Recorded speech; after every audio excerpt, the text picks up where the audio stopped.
5 years on Sunday morning. That's a long haul, each and every Sunday. Does that surprise you too? It's hard work. We started off in third place amongst the networks, but there's no secret to it, Larry. It's all about preparation and trying to get the best guest, talk about the most important subject. And people gravitate, I think, and watch when there's an expectation that you're going to do a professional job, whether it's a Democrat, Republican, liberal, conservative, take the other side, challenge them. Always be civil. We don't have yelling and screaming on Meet the Press. It's just not part of what we want to be. It's 59 years old now, the longest running television program in the history of the world. Joining us from Paris is Bob Schieffer, CBS News chief Washington correspondent and moderator of Face the Nation. Bob, what kind of competitor was Tim Russert? Well, he was about as good as they get. I'll tell you something, Larry. He went at it full steam, and I suspect that Face the Nation was a better broadcast because I was competing against Tim, because when you knew old Tim was over there on the other channel, there was no letting up. He was going full speed all the time, and you had to go full speed to catch up with him.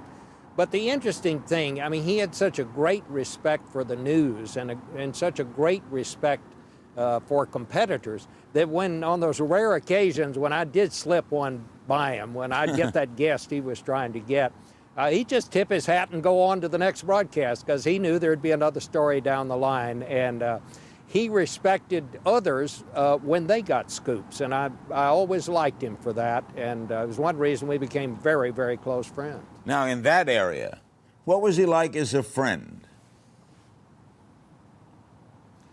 Well, he loved politics.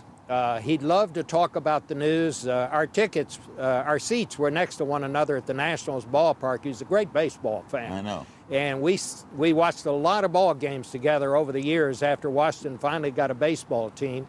And, you know, we spent more time talking about politics, I suspect, than we did about baseball. But he just had such a love for it and such a curiosity for it that he was it became infectious, and he was just fun to be around. I got to tell you, Larry, I mean, it's hard for me to believe that he's gone. In a funny kind of way, I feel like a part of my own life is gone because he had become very much a part of my life as a friend. Bob, when we talked to Tim in 2006, we asked him about you. Here's what he had to say. And Schieffer, who you recommended to get that job. Oh, you know, I was on the Don Imus in the radio program, you know Iman, and he said, "What's going on at CBS?" This is after Dan Rather was going to leave. And I said, "I don't know what they're going to do. They're talking about experimentation and bringing new people into the outside." I said, "You know what I would do? I'd bring in my buddy Schieffer. He's terrific. He's a solid news guy. He does a great job on Face the Nation. He can fill that chair. He can cover the news. He won't be surprised by anything." And Bob called me up and said, "Where'd you get that idea?" Well, a couple of days later, he called me up and said, "Guess what? This may happen." And a lot of people were in there pulling for him inside of CBS because they knew who he is. He is a solid guy, and he's a real honor, brings real honor to that organization. What a job he's done. Terrific. Now, Bob, I would imagine that is something you will never forget. No, I won't. And I'll tell you something else, Larry. You know, after Tom Brokaw retired, not many people know this, but I told Tim this. I said, "Look, Tim, I'm recommending you as the anchor." And even after Dan Rather left, I said, I might recommend you, Tim. I was just trying to get him off Sunday morning on Meet the Press. I was trying to get somebody who wasn't quite as good at the job as he was. But Tim and I were great friends, and we shared a lot of laughs together. We went to a lot of ball games together. And I'll tell you something else. Tim was younger than I am, but I learned a lot from Tim Russert. The great thing about Tim, Larry, and as an interviewer, somebody in the same kind of business, you'll appreciate this, Tim didn't just ask good questions. He listened to the answers that people gave him, and that's where he got the news. He was a great listener, and he had a great curiosity about politics, and I'm not sure we'll see anyone like him again, at least not for a while. And one other thing, Bob, one of the saddest things about all this is he's going to miss this presidential race. Yeah, it's like you're taking part of the campaign away.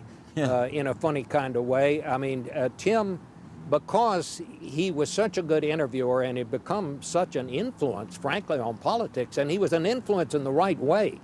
He wasn't pushing any candidate or any special opinion or anything, but he asked the right questions, and he knew how to ask a question, and he could do it, Larry, in a way that folks outside Washington, it was the questions, those were the questions they wanted answered. And if he didn't ask those kind of questions, his dad, Big Russ, would call him on the phone and say, you got to put it in the kind of language that we can understand here back home. Tim had a great love for his dad, and his dad, of course, was the great influence on his life. And I must say, my heart goes out to his wife, Maureen, and his son, Luke, but also to Big Russ up there in Buffalo. No kid ever loved his dad more, Larry, than Tim Russert loved his dad.